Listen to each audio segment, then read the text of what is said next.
Quite a while back, myself and my co-host at the Otaku Spirit Anime Cast had reviewed a show called Crossange, and it kind of became an ongoing joke in the idea of something being a crossange was something that we just didn't know. We don't know if we like it or we don't. It's just we just kind of threw up our hands like I don't know if I like this or not. I there's so much that I think it was amazing, but I don't know if it was amazing. It's just a complete confusion, and I had to kind of stop myself because I almost immediately texted Chris and said Gekidol totally is a crossange.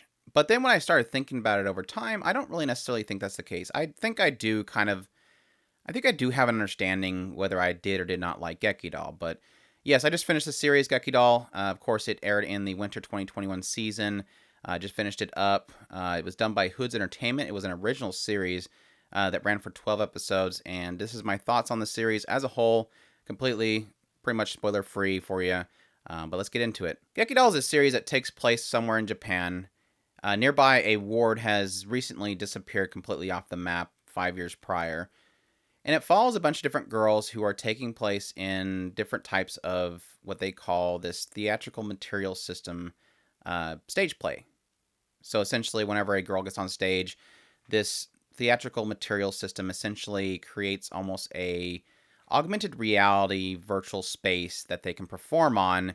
Their outfits can change if they need be. The setting can change, all done through this kind of projecting system. And it's kind of a popular thing that has been kind of booming recently. There's one big, huge conglomerate that has one of these systems, and they're really popular. But then there's one other system, and this other system is at the Alice Inn Theater. And this theater is a very small, kind of off the side type of theater. And a girl named Seria has recently been kind of recruited to join this particular troupe. And when she gets there, she's shown the whole theater system, and she's brought in to be one of their performers for this particular Allison Inn theater. And over time, different characters are introduced. So obviously, the different characters within this particular troupe.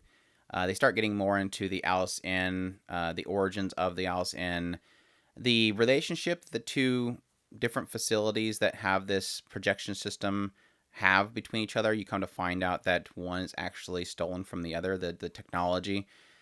And the relationship between the two owners, between the two theater troupes themselves. And then this kind of very interesting AI doll that is currently at the Alice Inn Theater. And over time, you start getting into more kind of the backstories of each of these girls, Saria and the fact that she's lost her family due to this disappearance of this ward, the mystery of that disappearance of the ward.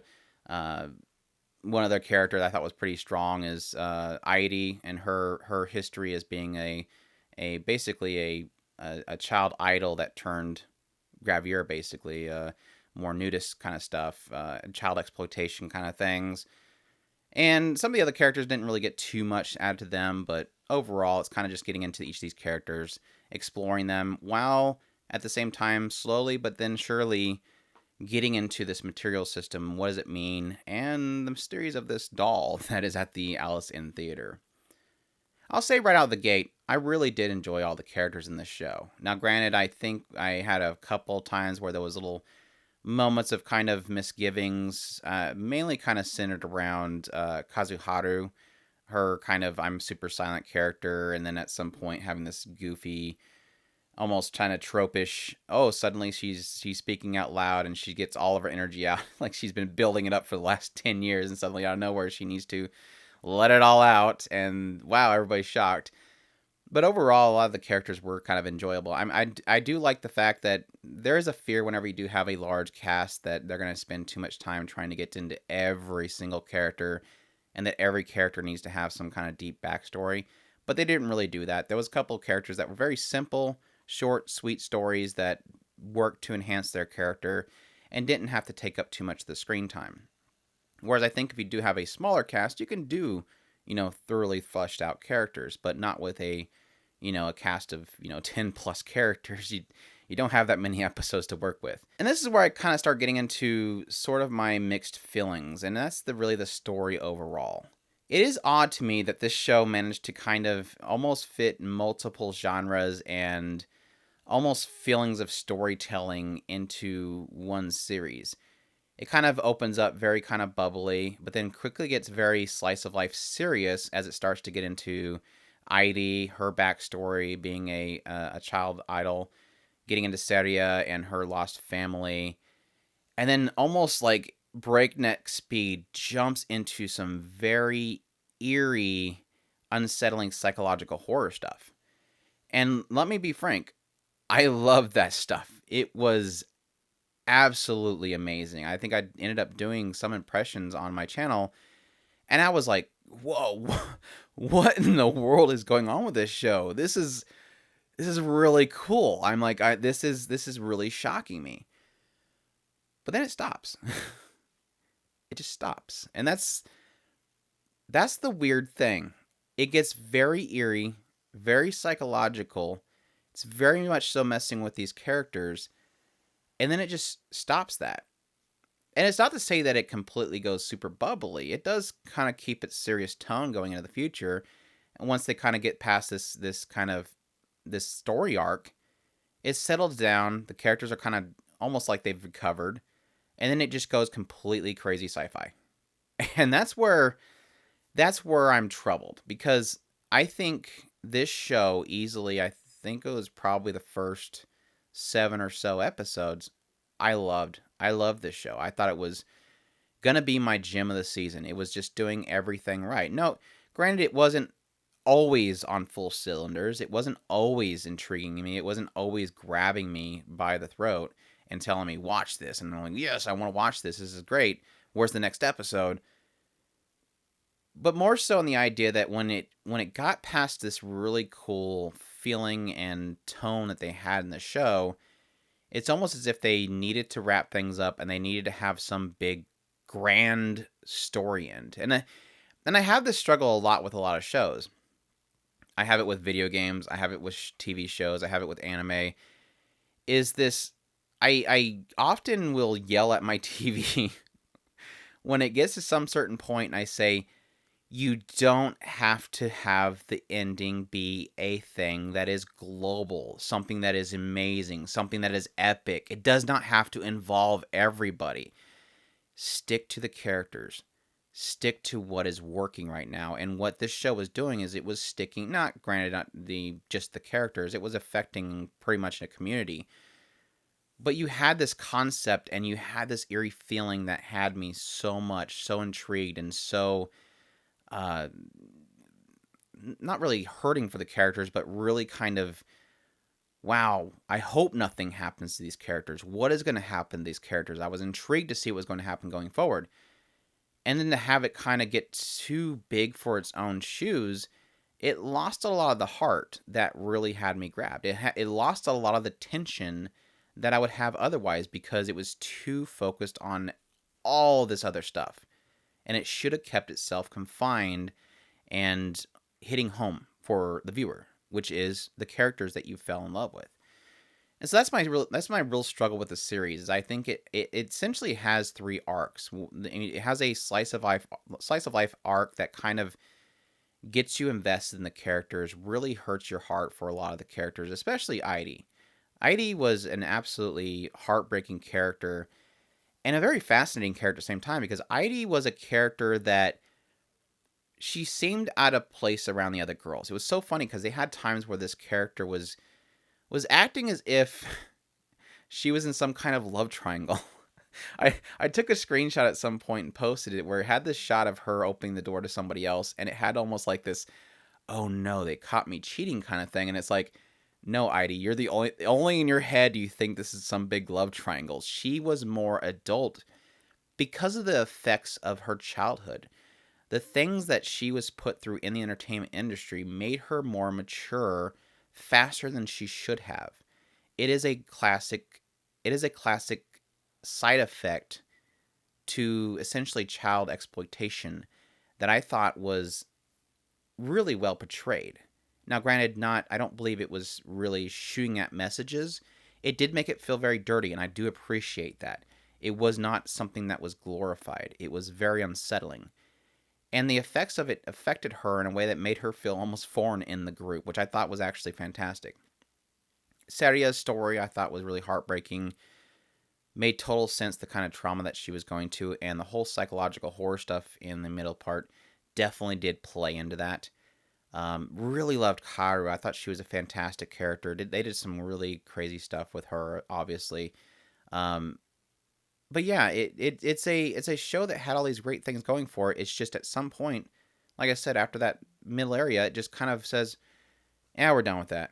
We're gonna go sci-fi," and it really did lose me. And I feel I'm upset at that, mainly in the idea that this show had all the makings to be an absolute gem. And like I said, it's almost as if they tried to make it bigger than it should have been, and it kind of ruined it. Like, I literally almost wish I didn't watch the last four or so episodes, because I was just I was sold on the show so bad up until 8 or so. So, yeah, it's unfortunate, but it is what it is. Visually, it was visually good in a lot of cases. I thought the characters looked really cute. I like the character designs. There was a lot of times where the character designs themselves got wonky. In a lot of cases, it was very weird that it seemed almost as if they were outsourcing a lot of the animation, because it seemed as if a good portion of, maybe it was just differently directed. They could have had multiple directors. At some point, it really felt like the viewing angle, the angles of perspective of the show itself changed. Whereas normally you would have kind of a further out shot of characters as they're talking or whatever. It's almost as if suddenly out of nowhere they had to get these angles really close to the characters, and it felt very awkward, the different angles and how close the shots were. Almost if they were I know it's not really the case, but it's almost as if they were trying to hide some really bad animation art or something like that. So they were just zooming in really close to characters to kind of hide this other really bad looking character or something. It was really weird, and it felt very off, but it didn't completely ruin the show. So don't get me wrong there. It's just it felt weird, and it did shift away from that again towards the later part. So like I said, it almost felt as if either the directors changed or they outsourced or something. I'm not really quite sure what was going on there. It was really interesting, the concept of the Gekidol, though. When coming into the show, I thought it was just going to be an idol show. They ended up opening it up as being, like I said, a theater troupe. It's more like stage performance kind of stuff. And at some point, they are trying to essentially get more popularity, and how they do that is thinking, okay, well, idols are really popular, so let's make ourselves idol. Well, we still want to do the theater troupe stuff. Well, then we'll call ourselves Gekidol. So essentially, Engeki's theater and idol being, a singing, performing idol. And so it's Gekidol, which I thought was kind of really interesting. And it was really, really cool, because I did like the idea of the theater troupe kind of concept. And we don't really get too much of it. I mean, we did get Revue Starlight. We technically had Revue Starlight, which was basically a show about, stage performances, but a lot more than just that. So I was actually interested in the idea of a show that was about girls doing stage performances, but I was a little bit disappointed in the idea that they did a lot of the idol stuff. They showed a lot of the idol stuff, but when it came to like the stage performances, even though it was technically like the thing they were passionate about and what they wanted to do, they didn't really want to do the idol stuff. They just did the idol stuff to make money.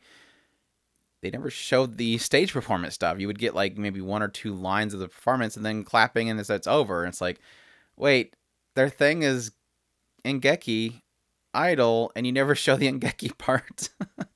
So I was a little disappointed in that. I actually kind of was, interested to see these actual stage performances and what the stories are they're telling that they are so excited about. They get all excited before the performance, like, oh, this is an amazing story, we're gonna do this, and then we don't get to see it. Obviously, the writers didn't really have something to present apparently, so that was an oddity. So in the end, I don't know. I honestly don't know. Like I said, I think the show started so strong. It had so much like heart to the characters in the early episodes.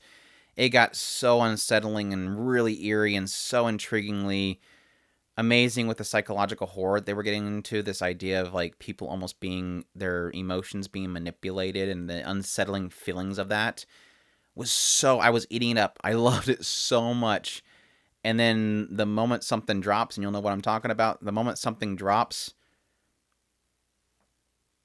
it pretty much was done after that. It never really had the same grab in me that it did at that point. Ever since then, at the rest of the show, it just didn't personally like it. I didn't like where it went. It felt, like I said, too big and grandiose. It just kind of squandered a lot of that really great stuff that I liked from the beginning. I'm talking in circles, so I'm going to stop it there. That's my review of Gekidol.